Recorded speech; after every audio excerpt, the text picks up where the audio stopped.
como el espinito que en la sabana florea. No se meta conmigo, caballero.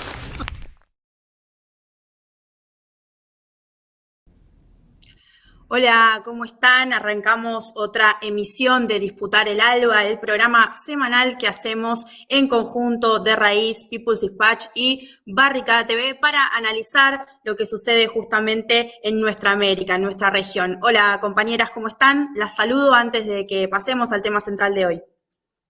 Bueno, buenas tardes, buenas noches. ¿Cómo están?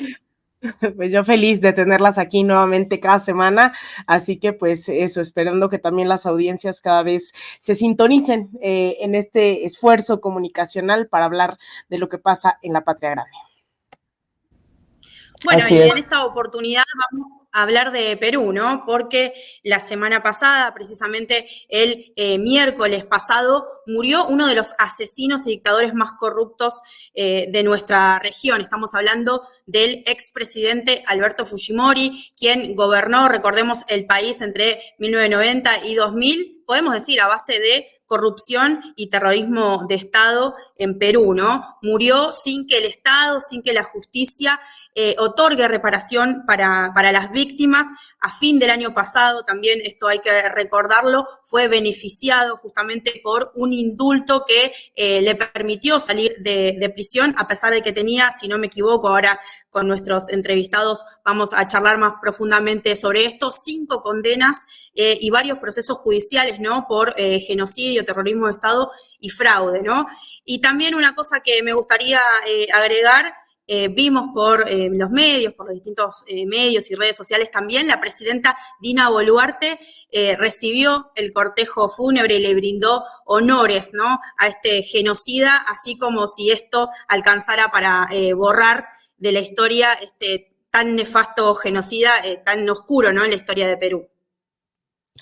Además, la lista, lamentablemente, de todo esto que hizo es bastante larga. Recordemos que dentro de estas graves violaciones de derechos humanos por las que se juzgaba a Fujimori, están las esterilizaciones forzosas de al menos 350,000 mujeres y 24,000 hombres, en su mayoría indígenas, así como pues también recordemos esta masacre de campesinos en Barrios Altos y Cantuta, donde 25 personas fueron asesinadas entre 1991 y 1992 a sangre fría por un escuadrón militar.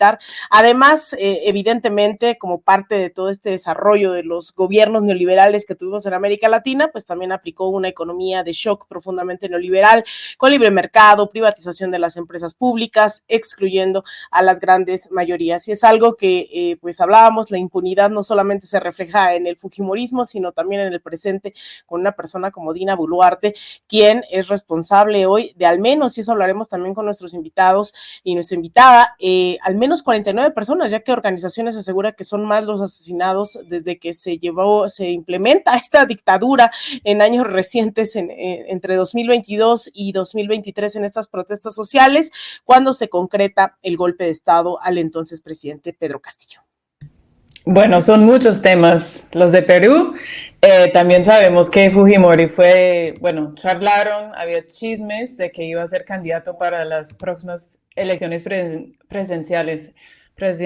Así que hay muchos, el pasado vuelve al futuro, y para analizar todo eso y más, tenemos 2 invitada, para hablar de esos temas. Anaí Durán, que es socióloga, politóloga y ex ministra de la Mujer y Poblaciones Vulnerables del Perú, que desempeñó ese cargo durante el gobierno del derrocado Pedro Castillo. También nos acompaña Julio Arbizu, abogado político, docente, y desempeñó como procurador anticorrupción entre 2011 y 2014. Así que estamos súper felices de tenerlos aquí, porque son muchos de los temas difíciles a veces de entender, pero tenemos los súper invitados para explicarnos todo y más.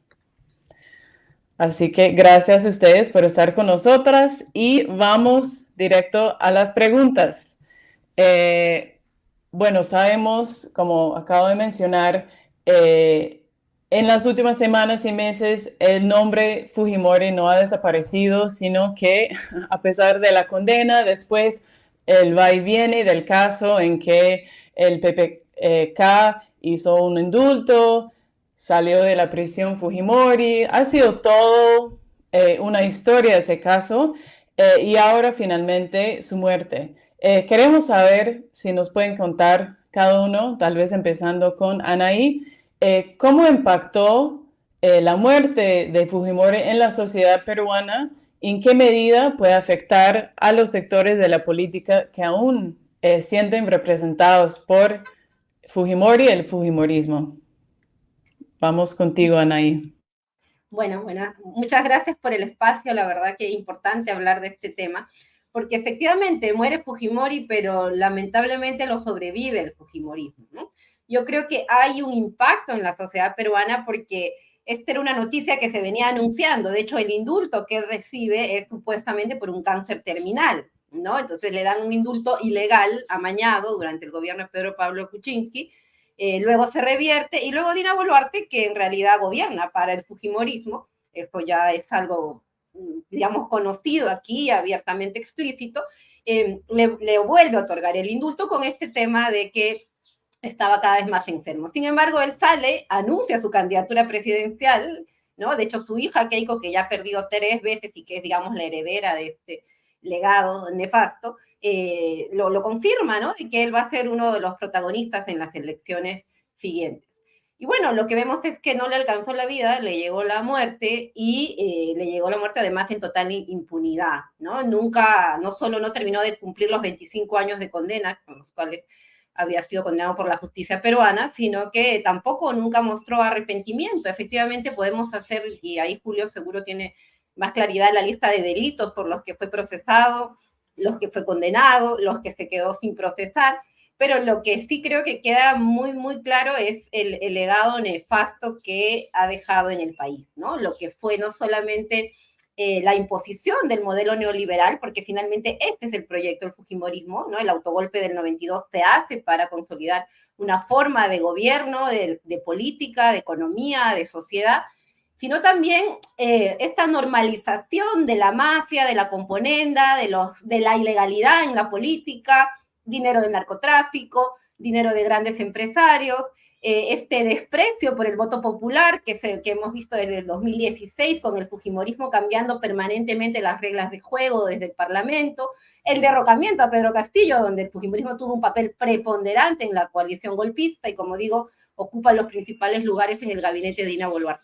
Entonces creo que el impacto para la sociedad peruana ha sido, se acaba la vida del dictador, pero continúa este legado todavía, lamentablemente, y como digo, bastante envileciendo la política peruana, ¿no? ¿Cómo se alinea el Fujimorismo tras la muerte del patriarca fundador de Alberto Fujimori? Vamos a ver, lo más probable, y lo que hemos visto estos 3 días de duelo nacional que decretó Dina Boluarte para congraciarse con sus patrones, es que Keiko Fujimori, pues la que va a continuar siendo la heredera y la que maneje este partido que tiene, ¿no? Fuerza Popular. Bueno, gracias, Anaí. Julio, te tiramos la palabra. Hola, bueno, primero muchas gracias también por el espacio. Creo que es muy importante hacer una evaluación de lo que ha sido el Fujimorismo, pero sobre todo de lo que deja, ¿no? ¿Cuál es la estela, cuál es la huella que deja en la política peruana, en la sociedad peruana, la forma de gobernar de Fujimori, pero además lo que dejó con su partido político como legado, ¿no? Y creo que lo principal que habría que decir de eso es que Fujimori instauró una forma de hacer política que luego se ha venido repitiendo, no solamente en el Perú, sino en varios países de la región y más allá incluso de la región. Es decir, estos espacios de gobierno absolutamente autoritarios que no llegan a ser las dictaduras tradicionales, pero que son ciertamente tan cruentos, a veces más cruentos, y tan corruptos, a veces mucho más corruptos que lo que fueron las dictaduras en los 70, ¿no? Y Fujimori deja en ese sentido, además, como decían ahí, el legado que ha dejado también como huella la instauración de una política neoliberal en la región. Nos deja en Perú especialmente una sociedad vendida absolutamente al individualismo más feroz, ¿no? A la absoluta fractura del sistema democrático, y con eso además deja instaurado su germen, instaurada una semilla en cada uno de los espacios de decisión de políticas públicas donde idealmente se tenía que legislar en función de las necesidades del pueblo, de la sociedad, y se ha venido a legislar para unos cuantos, para un grupo de poder, ¿no? Que hoy gobierna a través de la señora Boluarte y que está históricamente confabulado con el fujimorismo. El fujimorismo además, y esto sí hay que hacerlo como una evaluación crítica de cómo lo combatimos, el fujimorismo capturó el Estado desde adentro. Es un fenómeno distinto de los que tenemos hoy en la región, incluido el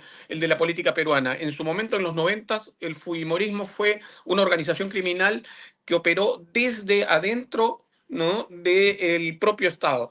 Claro, en su momento se confabuló con los espacios privados, con los empresarios, pero poco a poco esa, esa captura desde adentro pasó a ser una captura desde los grupos empresariales, ¿no?, que ya tenían básicamente como herramientas al fujimorismo y todos sus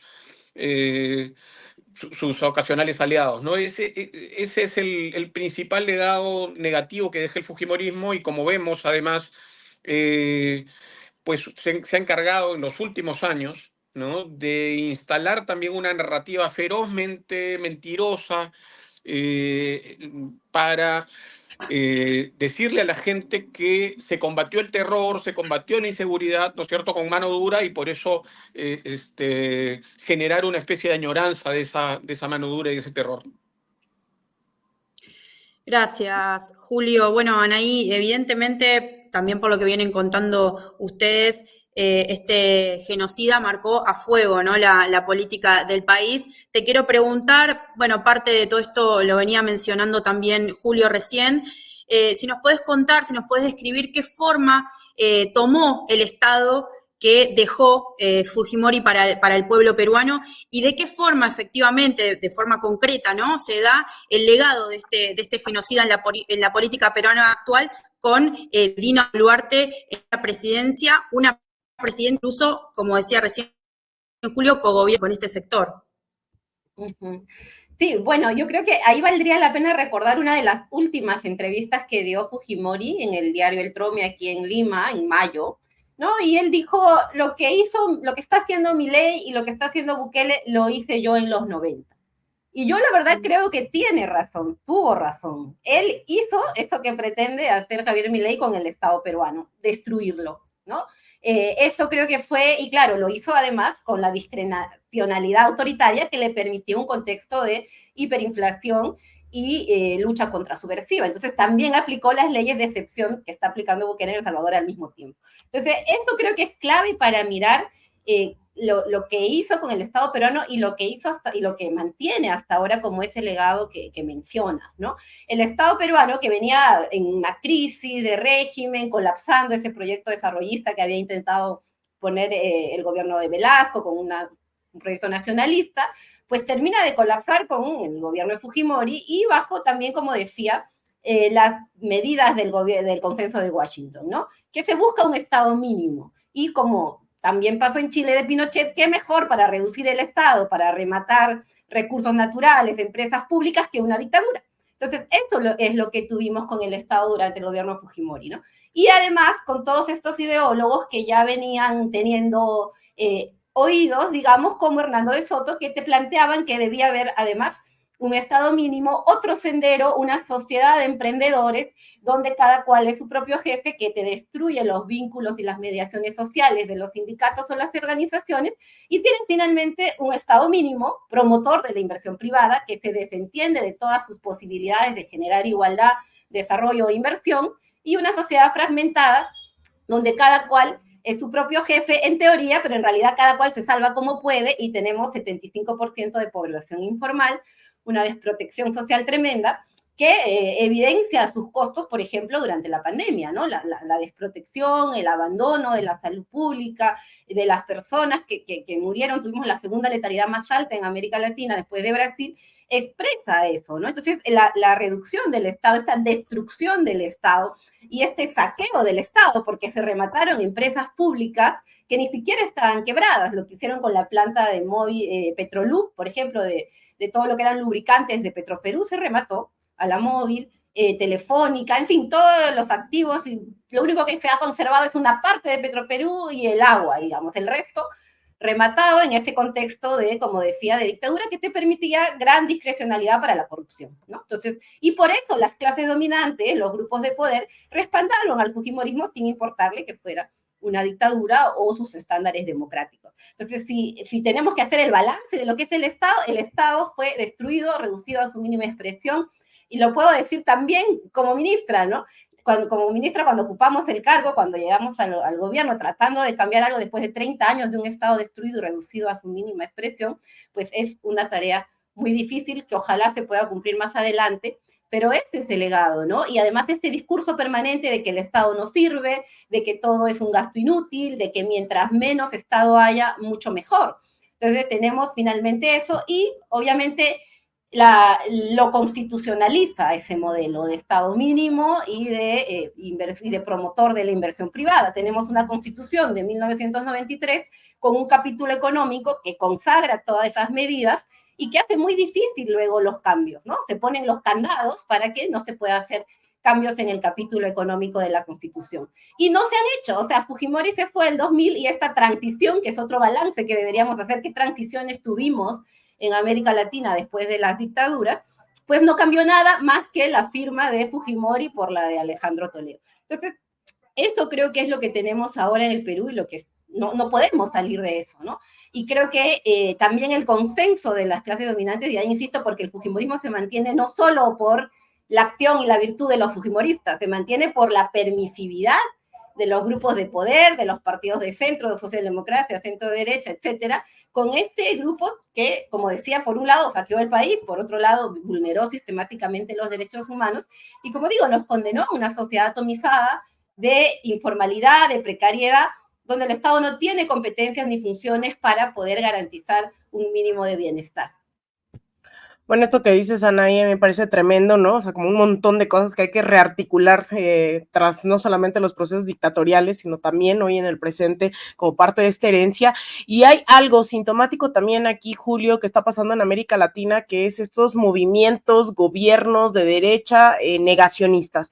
En Perú sabemos que hay un movimiento de memoria, verdad y justicia, al igual que lo hay en Argentina, en Brasil, que hoy están negando los horrores de la dictadura, y sobre todo este movimiento en Perú en el que me gustaría ahondar, pues busca pues ir por justicia contra los crímenes cometidos durante la dictadura fujimorista y el conflicto interno sobre los que impacta además esta ley que te preguntaría, pues en qué consiste este proceso. Vimos que hace unos meses se aprueba esta ley de impunidad prácticamente que prescribe los delitos cometidos antes del 1 de julio del 2022 en tanto a crímenes de guerra y de lesa humanidad.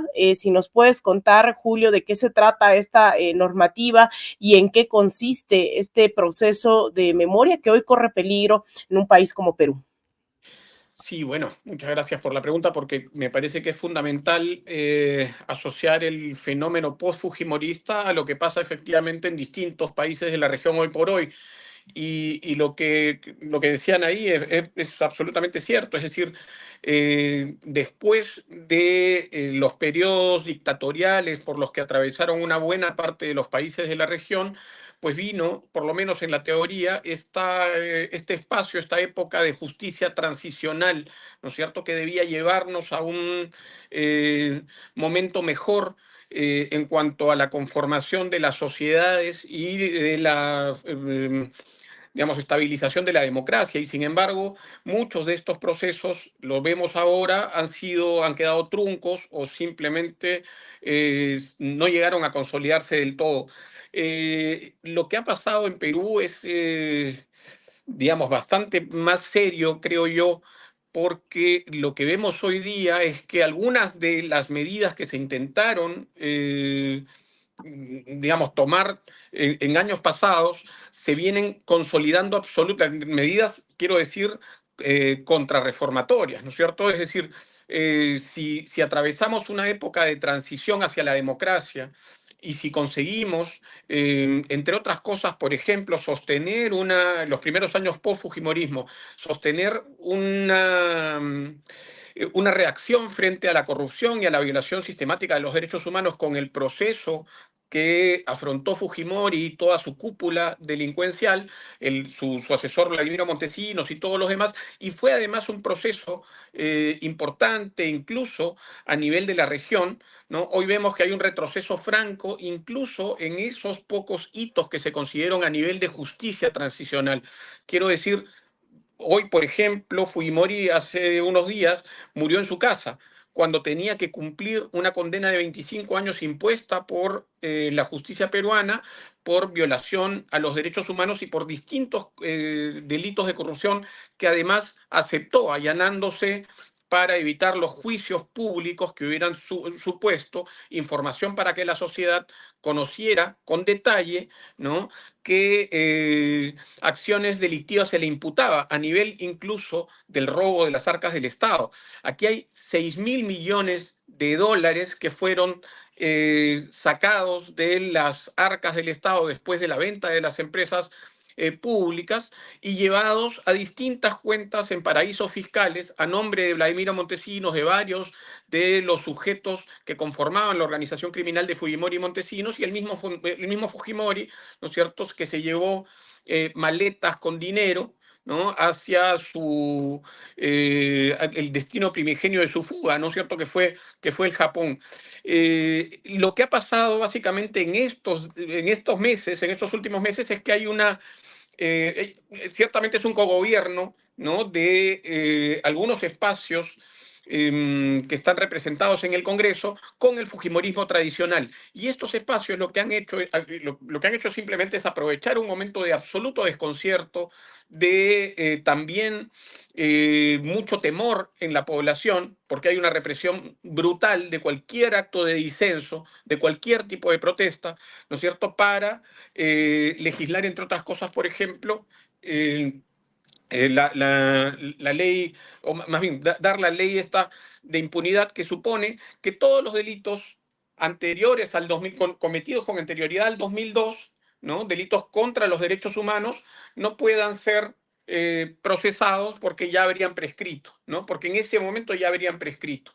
Esto que, digamos, ya es una norma en Perú, ¿no es cierto?, refrendada además por el Ejecutivo de Dina Boluarte, que pudo haber observado la norma dictada por el Congreso, puede todavía de alguna manera defenderse en las instancias judiciales aplicando lo que llamamos los abogados el control difuso, es decir, prefiriendo las normas convencionales o incluso la Constitución, porque la Constitución establece, ¿no?, también que la norma interna debe ampararse en la normativa internacional relativa a los derechos humanos, ¿no?, pero nos deja ciertamente en un espacio de absoluta impunidad donde, por ejemplo, tú mencionabas el caso de las esterilizaciones forzadas, caso por el que venía siendo procesado Fujimori. Me tocó ser abogado de las mujeres, de muchas de las mujeres esterilizadas contra su voluntad. Conseguimos que se reabriera el caso en su momento, ¿no?, pero si bien respecto de Fujimori ya no se podrá llegar a una sanción penal porque hay una extinción de la responsabilidad penal al morir este sujeto, lo que sí se buscará, lo que sí tendría que buscarse a pesar de estas normas, a pesar de la tendencia hacia la impunidad que lamentablemente lleva el país, tendrá que buscarse la condena de sus cómplices, ¿no es cierto?, entre otros su representante en el Congreso, el señor Aguinaga, ¿no?, por estos crímenes, y tendrá que buscarse además que el fujimorismo, su legado jurídico, es decir, sus hijos, paguen la reparación civil cuantiosa que le deben al Estado, ¿no?, y paguen la reparación civil para las víctimas también de violaciones a los derechos humanos. Claro, son muchos los crímenes se les acusa a Fujimori, y creo que en esas esas fechas, sí, recordar que no, o sea, murió en su casa, ¿no? Haber escapado básicamente de la cárcel con la ayuda ¿no? Sus cómplices, sus amigos, y ahora estamos, digamos, en otro momento en que se haya cometido varias violaciones de los derechos humanos de nuevo y vemos otra vez que la impunidad gobierna. Estamos a casi 2 años, ¿no? Del golpe de Estado contra Pedro Castillo, que fue un hito en la política peruana y desató, ¿no? Una serie de movilizaciones populares en todo el país, sobre todo en la región del sur, pero sí con grandes y fuertes movilizaciones nacionales en la capital Lima, y la respuesta del Estado, la respuesta del gobierno de facto de Dina Boluarte fue represión brutal y letal. Como ya mencionó Alina y como mencionaron Julio y Anaí, bueno, esa represión dejó un saldo de 40 a 60, hay varios informes que tienen diferentes números, pero sabemos que fueron por lo menos 40 personas asesinadas en esas movilizaciones por parte de las fuerzas de seguridad. Eh, Habían muchas consignas, digamos, en ese periodo de nuevas elecciones, de una asamblea constituyente, de la restitución de Pedro Castillo, que aún hasta el día de hoy sigue encarcelado. ¿Qué balance Anaí tiene de ese levantamiento popular? ¿Qué se logró en ese momento y qué quedaron como deudas de ese momento? Sí, bueno, en primer lugar creo que hay que resaltar esta tendencia autoritaria de los grupos de poder en el Perú y especialmente del fujimorismo, que cuando ven amenazado su modelo, no dudan en implementar golpes de Estado, sea a la antigua, cerrando el Congreso con tanques militares, como hicieron en 1992 con Alberto Fujimori, o sean estas formas de neogolpismo que aplicaron ahora, cambiando, amañando la legalidad y encontrando la títere de turno, como es Dina Boluarte, ¿no? Entonces yo creo que esto es importante de resaltar, porque esta situación autoritaria, este golpe que vivimos, no se le ocurrió a Dina Boluarte, y ahí podemos discutir con Julio, pero yo no creo que ella cogobierna, ella simplemente gobierna para el fujimorismo y para los grupos de poder, ¿no? No es que ella tenga agencia, ella está absolutamente subordinada, supeditada a estos grupos que perdieron las elecciones y que están nuevamente, como decía, atentando contra la voluntad popular. Y efectivamente, una vez que logran controlar el Ejecutivo, que era el espacio que les faltaba, porque desde el Parlamento ya tenían una mayoría que estaba operando en la línea de restaurar el modelo neoliberal que el pueblo había votado en contra en las elecciones al elegir a Pedro Castillo, pues logran, yo creo que controlar y avanzar en normalizar esta situación y en estabilizar a Dina Boluarte. Efectivamente, hay una reacción de la ciudadanía muy pronta, el 7 de diciembre yo creo que, y esto es una cosa de las que hay que resaltar como algo importante de ese proceso de movilización, es la irrupción de un nuevo actor político, ¿no? Un nuevo actor político en tanto no había tenido el protagonismo que vimos en términos de reivindicaciones netamente políticas, como el respeto de su voto, como la nueva constitución, como la renuncia de Dina Boluarte o el cierre del Congreso, ¿no? Entonces creo que eso sí es digno de resaltar, porque incluso las luchas contra el fujimorismo en 2000, 2001 habían sido más bien las clases medias las que se habían movilizado. En esta ocasión es distinto, son los pueblos originarios, los sectores más precarizados, informales, empobrecidos, los que salen a movilizarse. 74% del país estuvo paralizado durante casi 3 meses. Y claro, la respuesta, por un lado, es la represión. Las Fuerzas Armadas también son un elemento importante en este proyecto autoritario de la derecha peruana, tanto el 92 con Fujimori como ahora el 2022 en el golpe que lleva Dina Boluarte a Palacio, ¿no? Entonces, esta represión creo que tan dura, junto a toda la judicialización de la protesta. Hay 1.800 líderes judicializados en nuestro país, de eso no se habla mucho, pero están enfrentando procesos judiciales, muchos de ellos por terrorismo. Entonces hay todo un operativo para desmovilizar y sobre todo para normalizar la situación de facto que estamos viviendo, ¿no? A Dina Boluarte nadie le exigió un acta, nadie le pidió nuevas elecciones, pese a que tenías la población movilizada en las calles exigiéndolo, ¿no? La comunidad internacional salvo honrosas excepciones como Andrés Manuel o Petro o el ALBA, pues la avalaron completamente y la siguen avalando, ¿no? Y creo que eso ha sido parte de los pasivos, las cosas negativas que hemos podido ver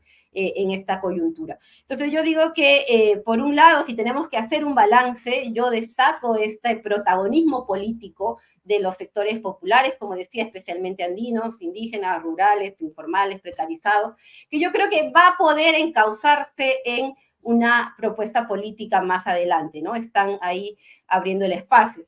En tanto, el saldo más negativo, como digo, es esta normalización restauradora de un gobierno que está implementando lo que la población rechazó en las urnas, ¿no? Entonces, este atentado a la democracia, esta dictadura que estamos viviendo, y este proyecto que yo creo que no termina en 2026 o antes con Dina Boluarte, sino que están buscando más bien seguir hacia adelante, ¿no? De ahí su interés en copar los organismos electorales desde el Congreso, la Junta Nacional de Justicia, en fin, todo como decía, podríamos decir, este proyecto restaurador del neoliberalismo autoritario que impusieron en 1992 y que han continuado hasta la fecha, ¿no?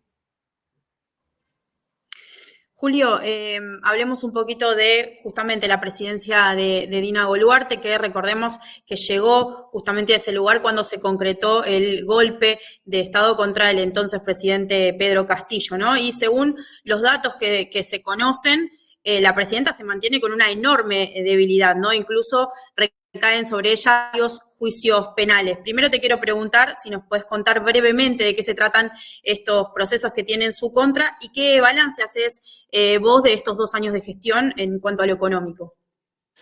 Sí, a ver, en cuanto a lo primero, claro, aprovecho para contestar un poco lo que tiraban ahí, que me parece muy interesante, aunque no es materia de la entrevista. Sí, creo que hay un cogobierno en el sentido menos... a ver, aquí no hay una igualdad de condiciones. Es verdad que la agencia la pone estos grupos de poder que vienen gobernando el país hace más de 20 años sin haber ganado una sola elección. ¿No? No me queda ninguna duda de que la capacidad de agencia la ponen ellos, que además, ¿no es cierto?, está coludida con una serie de intereses que ya no son solamente locales, que tienen que ver con ejercicios de modelos autoritarios neoliberales en la región. Pero hay una presencia y una voluntad y una actuación permanente y sistemática de un grupito que se viene beneficiando de esa vocación, de esa intención, de ese poder, ¿no? Y ese precisamente el de la señora Boluarte y el de algunas economías informales, ¿no es cierto?, que están también perfectamente representadas en el Congreso, ¿no? Y esas economías informales dan lugar precisamente a estos procesos que incluyen a la señora Boluarte, su familia, sus amigos, sus allegados, ¿no?, como sujetos sometidos a investigaciones que ciertamente no han pasado de ser apenas indagaciones iniciales, ¿no? En el caso de Boluarte, algo más se ha hecho porque hay un ministerio público que probablemente dentro del sistema de administración de justicia es el único espacio que le falta capturar a a estos poderes, ¿no es cierto? Pero que tienen que ver con presuntos actos de corrupción bastante serios, ¿no es cierto?, que involucran al hermano de la señora Boluarte en actuaciones muy estrechas con ciertos jueces y fiscales del sistema de justicia, de administración de justicia en el Perú, y de los cuales habría participado la propia señora Boluarte. Eso por un lado. En cuanto a lo económico, en verdad, lo que decían ahí es absolutamente cierto. Es decir, hay una conformación, una conformidad más bien de los grupos de poder que gobiernan hoy con la actuación de Boluarte, precisamente porque les permite tener representados sus intereses económicos, ¿no es cierto?, en el diseño de las leyes en el Congreso, pero además en las decisiones propiamente que toma el Ejecutivo todos los días, ¿no?, a través de decretos.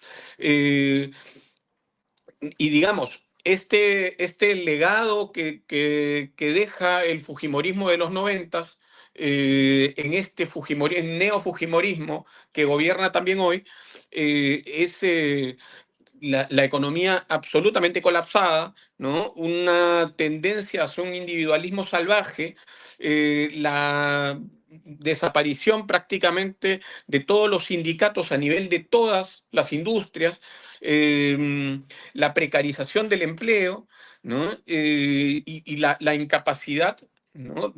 Lamentablemente, la incapacidad en el sentido fáctico de poder hacerle frente porque tenemos lamentablemente sistemas colapsados, sistemas colectivos colapsados, y eso creo que ha generado un nivel de impotencia que hace mucho tiempo no sentíamos. Yo lo conversaba con algunos amigos hace poco, les decía que no tenía este nivel de desasosiego, de desesperanza, desde los años 90, precisamente cuando gobernaba el fujimorismo original, ¿no? Que es su legado, esta que es su huella perversa, deja la misma sensación, lamentablemente. Pues bastante fuerte todo esto que nos cuentan, porque creo que además es algo que no tenemos incluso radiografiado en los medios de comunicación y por eso veíamos la necesidad de hacer esto. Y por último ya, pues para ir cerrando ya en esta última, en esta recta final, Anaí, preguntarte, ante todo este panorama que hemos descrito tan complejo, complicado, con múltiples factores, ¿cuáles son esas respuestas a la crisis que hoy se plantean, pues especialmente las izquierdas en Perú? Si hay posibilidades de que haya una izquierda unitaria que plantee una ruta para salir a esta crisis.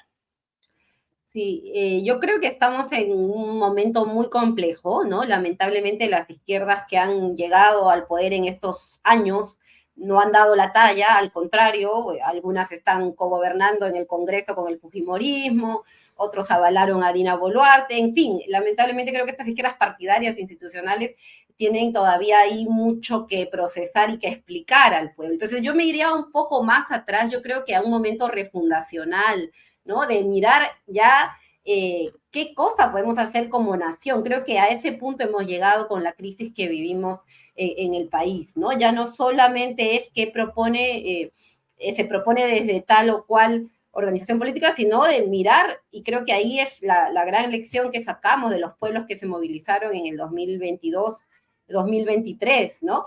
Refundar esta patria que en 200 años ha estado de espaldas a las mayorías, ¿no? Creo que esto también es un gran reclamo que hicieron los pueblos que se movilizaron estos años, diciendo muy claramente que había que no mirar el 7 de diciembre, sino los 200 años de república en las cuales habían sido excluidos. Entonces yo creo que lo primero que deberíamos hacer para consolidar un proyecto de transformador que nos saque de estos 34 años de nefasto neoliberalismo, de legado fujimorista, de fragmentación, de atomización, de destrucción del Estado y de cualquier noción de bien común, es justamente articularnos en torno a esa posibilidad de un nuevo momento refundacional, de qué queremos para el país, para la mayoría de sus pueblos, y yo creo que ahí nos han dado el ejemplo y deberíamos atender mucho más lo que se está gestando fuera de los grandes círculos limeños de poder, de discusión intelectual, etcétera, ¿no? Por lo menos a mí me da para no, también comparto un poco el desasosiego que manifiesta Julio, ambos estuvimos en los 90, en la época en que había que luchar contra la dictadura de Fujimori.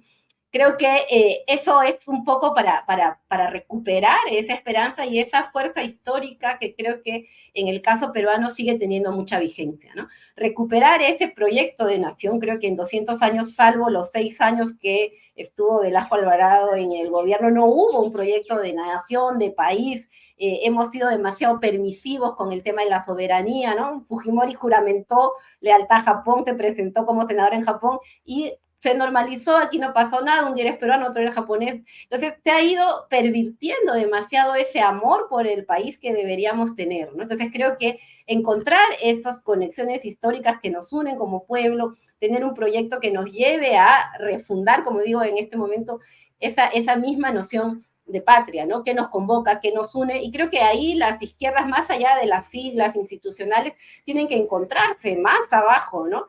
Más que a la izquierda, más abajo en un proyecto popular con raíces muy profundas. Entonces, para mí ese es un poco el desafío, no son tiempos fáciles, estamos en una dictadura, en una mafia que sigue gobernando y sigue amañando la legalidad.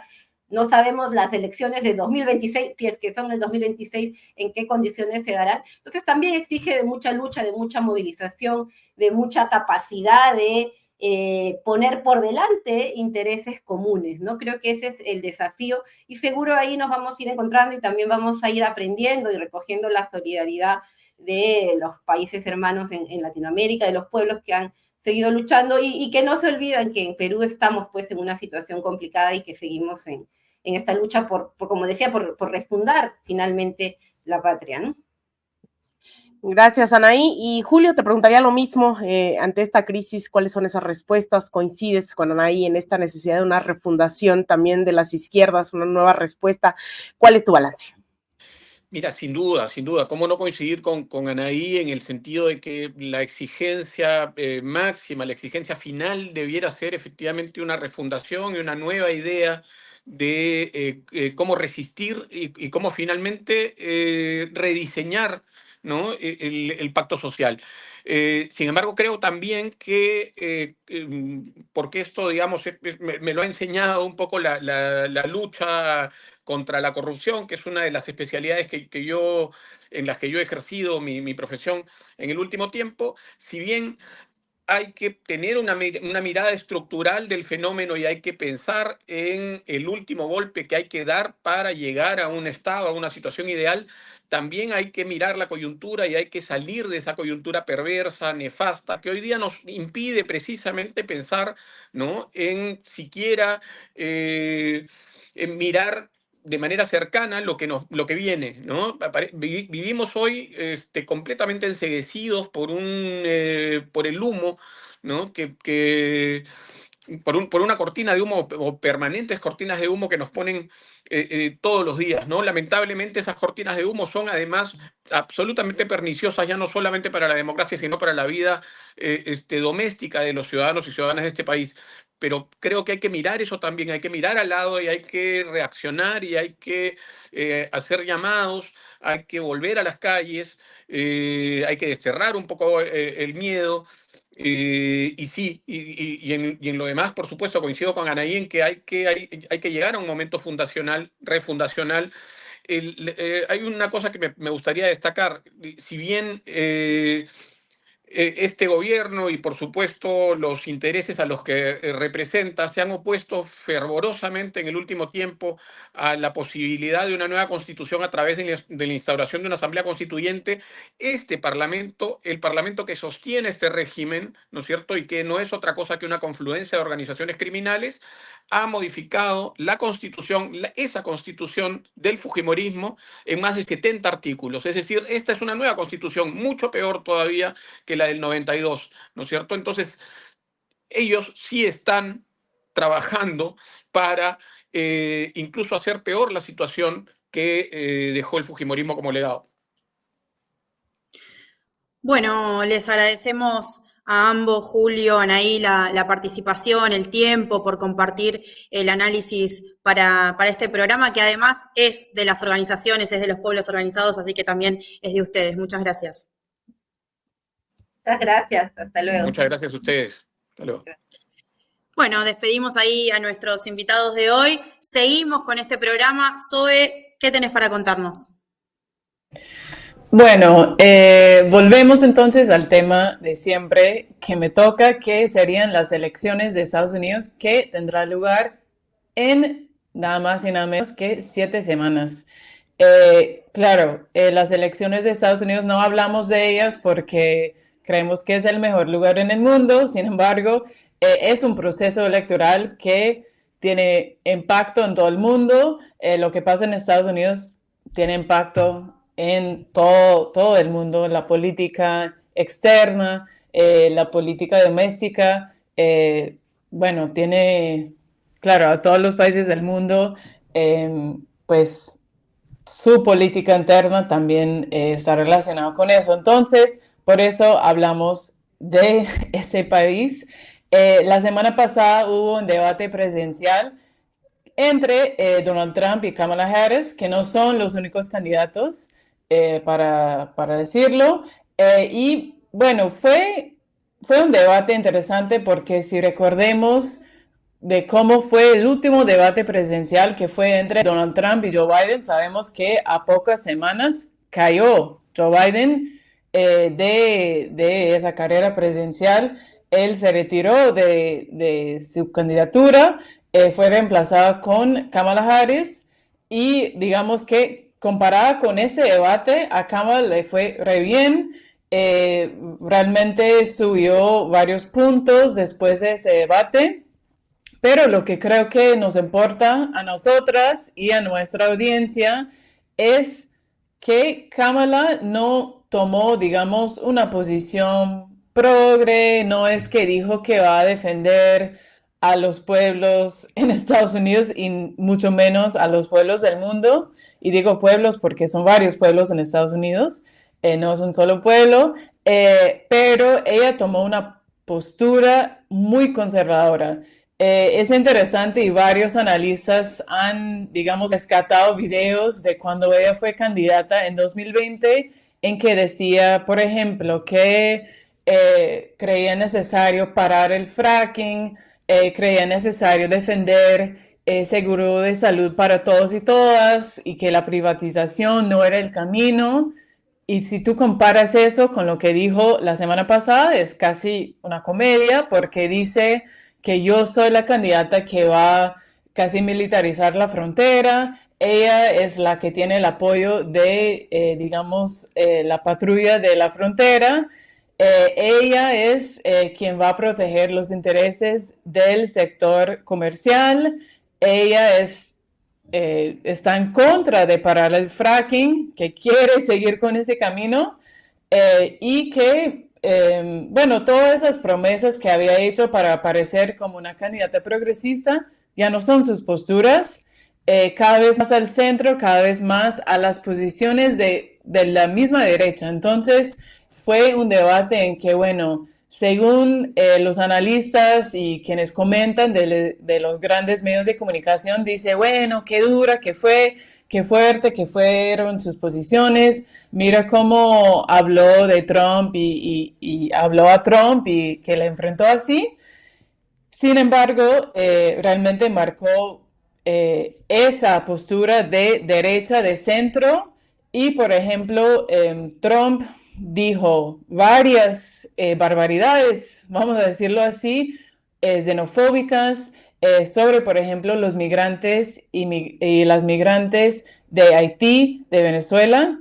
Y Kamala nada más dijo que yo soy la única presidenta que ha encarcelado a criminales, que ha cruzado la frontera. Entonces vemos que esa postura xenofóbica es universal entre los dos partidos y al mismo tiempo el partido de Kamala sigue reprimiendo la opción de un tercer partido en varios estados claves de Georgia y Pensilvania, en que el Partido Demócrata ha sido el actor represor de quitar, por ejemplo, el Partido por el Socialismo de la Liberación, de aparecer como opción en noviembre y están en peleas legales, digamos, hasta el día de hoy, claramente porque tiene miedo de esa posibilidad para la clase trabajadora en ese país. Entonces, bueno, 7 semanas, un hecho internacional, nacional, pero vamos a seguir con esa cobertura porque creemos que es muy necesario que los pueblos del mundo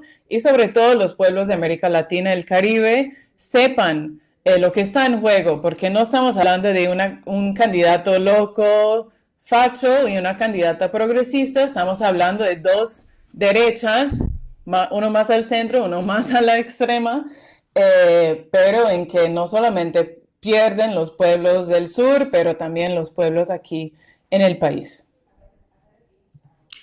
Bueno, gracias, Zoe. Claramente, ¿no? Hay una idea del mal menor para nuestra región que ni Kamala ni Donald Trump representan alguna opción para nuestra América en ese sentido. Si les parece, les quiero contar sobre un tema que me parece que a nosotras nos toca de cerca porque tiene que ver justamente con un reconocimiento y la necesidad de dar un debate alrededor de justamente la importancia de los medios alternativos en uno de los países de nuestra región, ¿no? El jueves y viernes de la semana pasada estuve participando como representante de este canal, de Barricada TV, del evento Uniendo Voces, que fue un encuentro de medios alternativos, comunitarios y digitales que convocó justamente el gobierno de Colombia, más precisamente el Ministerio de Tecnologías de la Información y las Comunicaciones de ese país. Estuve en el departamento del Quindío, el eje cafetero de Colombia, precisamente en la ciudad de Armenia. Fue un evento muy grande, participaron más de 1.500 medios, compañeras de todo el país, donde hubo charlas, talleres, espacios de intercambio y, bueno, obviamente el plato fuerte fue ahí la presencia del presidente Gustavo Petro. ¿Qué pasó en esa presencia de Gustavo Petro? Bueno, justamente él se comprometió ante todos estos representantes de medios a adjudicar una ley de tercios para la pauta estatal, es decir, de la totalidad de la pauta, la publicidad del Estado, el 33% debe ir al sector justamente para fortalecer, ¿no?, esta forma de hacer comunicación que, como sabemos, tiene otra lógica, se vincula con otras agendas, con otras fuentes y es alternativa justamente a los medios hegemónicos. También el presidente allí habló de que esta semana el gobierno va a entregar una señal de televisión para las organizaciones sociales. Bueno, sin duda, creo que se trata de una discusión muy importante para Colombia, justamente, y al menos por tres razones, ¿no? Uno, porque el poder mediático es uno de los factores que pisan fuerte en lo que Gustavo Petro denuncia como un golpe blando, ¿no? Sabemos este conjunto de técnicas que articuladas tratan de generar la desestabilización del gobierno. En segundo lugar, porque es la primera vez que un mandatario se preocupa justamente por esta discusión, ¿no?, por generar financiamiento y políticas públicas para el sector en Colombia. Y en tercer lugar, y para mí muy importante, por los debates justamente que puede abrir, ¿no?, en un territorio donde el poder y el poder también de la comunicación estuvo concentrado en muy pocas manos y no permitió el acceso a las grandes mayorías en las agendas públicas. Con estas medidas, me parece, empieza a darse, ¿no?, un espacio justamente para discutir estas cuestiones. Habrá que ver ahora cómo se implementa, qué resistencia justamente genera por parte de los grupos mediáticos que tienen mucha fuerza en Colombia, pero también será responsabilidad, ¿no?, del pueblo colombiano, de sus organizaciones y también de los medios del sector que presionen en la calle para que esto justamente se dé. Nosotras sabemos, con nuestra propia experiencia, que es muy diferente cuando existe un Estado que acompaña, que reconoce este tipo de experiencias, con tener un Estado que no lo hace, ¿no? Y por último, comentarles que allí también Petro denunció una vez más que está un golpe de Estado en curso en su país, llamó a movilizar, como siempre lo hace, para defender este proyecto de gobierno. Ahora te quiero pasar la palabra, Lina. Estuviste participando de varios espacios esta semana, ¿no?, la semana anterior, y además terminaste con el último grito de independencia del presidente Manuel López Obrador este fin de semana. Pues bastantes latitudes las que me tocó visitar durante la última semana, efectivamente, y razón por la cual no pudimos estar aquí el lunes pasado, porque andabas en Colombia, yo andaba viajando de Santiago a Venezuela, y pues son varios los temas que me gustaría poner sobre la mesa. Primero, este congreso antifascista que se desarrolló en Caracas la semana pasada con el objetivo de denunciar, pues primero también me gustaría marcarlo histórica y conceptualmente, porque creo que fue parte del debate tan rico que se dio ahí, el fascismo como una expresión de las crisis del capitalismo, en donde ciertos grupos, ¿no?, pues echan a la basura, aún sea un piso mínimo de democracia liberal, representativa, cuando no les funciona, sacan las garras y empiezan a tratar de arrebatarle todo a los pueblos y pues principalmente a los sectores históricamente excluidos. Es el caso de una ultraderecha que hemos venido viendo actuar durante los últimos años, sea la ultraderecha chilena, sea la ultraderecha brasileña y en este caso la venezolana. Entonces, en este congreso hubimos personas de al menos 95 países que nos dimos cita ahí en Caracas para hablar de estas múltiples expresiones, y fíjense, algo que me llamó mucho la atención fueron debate sobre el rol que va ligado directamente a esto que mencionabas, Luciana, el tema de los medios de comunicación. Incluso ahí compañeras como Joe Dirín hablaban del el fascismo mediático, ¿no? Comunicacional que se está dando como característica específica de esto que hemos visto en los últimos años, en el cual los medios, sobre todo corporativos, son aquellos que están impulsando una agenda de discursos de odio, clasistas, racistas, xenófobos, pero además también ligado a las actuales plataformas de redes sociales. Hemos visto el rol que juega Elon Musk definitivamente durante todos estos pues eventos que han ocurrido específicamente el último año, sea en Venezuela, sea en el Reino Unido, sea en América Latina en general, cómo se ha vuelto esta plataforma un amplificador de estos discursos de ultraderecha, anti-Estado, antidemocracia, pues la soberanía de los pueblos. Entonces fue un encuentro bastante rico ver a compañeros, compañeras de movimientos sociales, de partidos de izquierda, de resistencias que se están dando a lo largo y ancho del planeta. Entonces se llegó al acuerdo,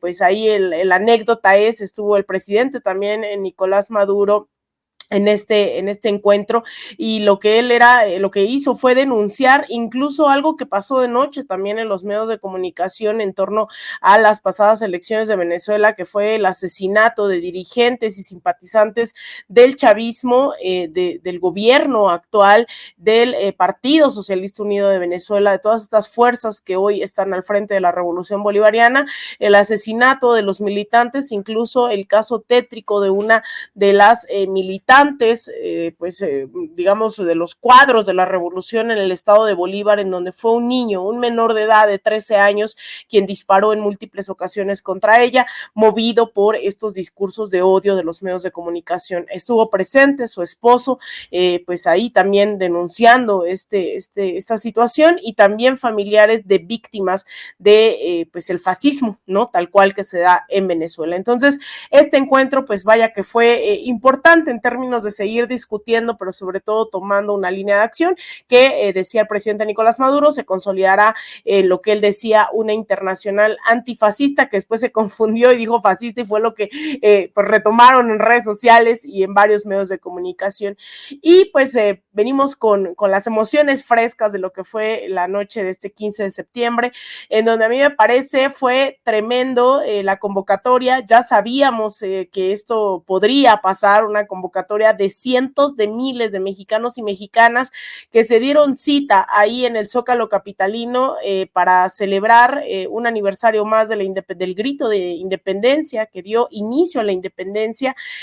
Fue algo tremendo ver a más de 200, yo todavía no he visto la cifra, pero claramente éramos más de 200,000 personas que veníamos no solo de todo México, sino de fuera de él, muchos migrantes mexicanos que regresaron al país para despedir al presidente López Obrador en que fue su último acto masivo. Ya estamos a tan solo 14 días de este relevo presidencial. La plaza del Zócalo estaba de verdad inundada. Yo, salvo los conciertos que se hacen ahí, esto muchos decían era un AMLO Fest, esto era una festividad, pero al mismo tiempo lleno de nostalgia, porque era, insisto, el último acto masivo del presidente. El presidente se tardó un montón ahí en el balcón para despedirse de todos y de todas, pues varios letreros de gracias, ¿no? A este mandatario. Después también con los drones se hizo ahí en el cielo un gracias gigante, luego decía México. Fue de verdad emotivo. Yo debo confesar que antes de que empezara ya formalmente el grito, yo tuve que abandonar la Plaza del Zócalo, y miren que estoy acostumbrada a cubrir estos eventos masivos, pero de verdad era, en algún momento me rebasaba, ¿no? No solamente la energía, sino la cantidad de gente. Hubo varios que entre los empujones, imagínense, el grito fue cerca de las 11 de la noche y la gente empezó a llegar desde las 8 de la mañana. Entonces, vaya que fue una jornada tremenda, la gente estaba ya cansada, había llovido en 3 ocasiones a lo largo de la tarde, la gente mojada, pero vean esto, un Zócalo de verdad impresionante, las calles aledañas estaban repletas, hubo un momento en donde ya ni siquiera dejaban pasar a la plancha del Zócalo de lo lleno que estaba, ya no cabía ahí en nadie en las esquinas del Zócalo, seguía llegando la gente cuando yo ya me estaba saliendo ahí tratando de tener un espacio, pero de verdad fue impresionante. Y esto se da, como veíamos en las primeras imágenes, también en el mismo día que se publica ya en el Diario Oficial de la Federación la reforma al Poder Judicial, de la que ya hablamos aquí en varios momentos.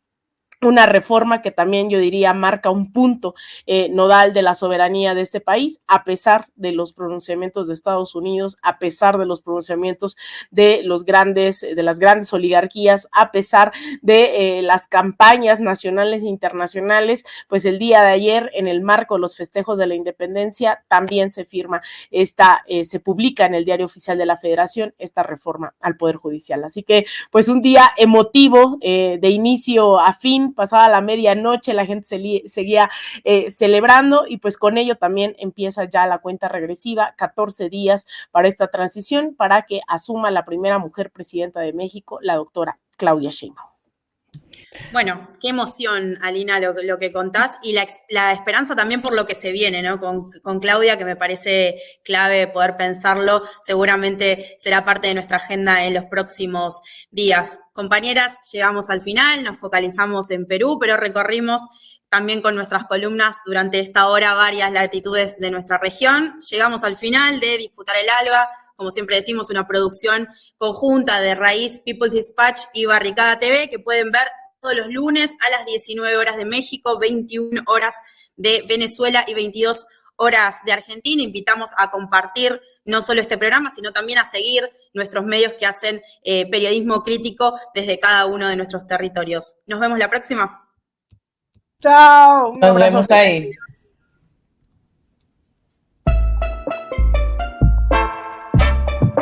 ¡Váyanse al carajo, yanquis de mierda! ¡Que aquí hay un pueblo digno! Estaré en la primera línea. Yo soy como el espinito que en la sabana florea. No se meta conmigo, caballero.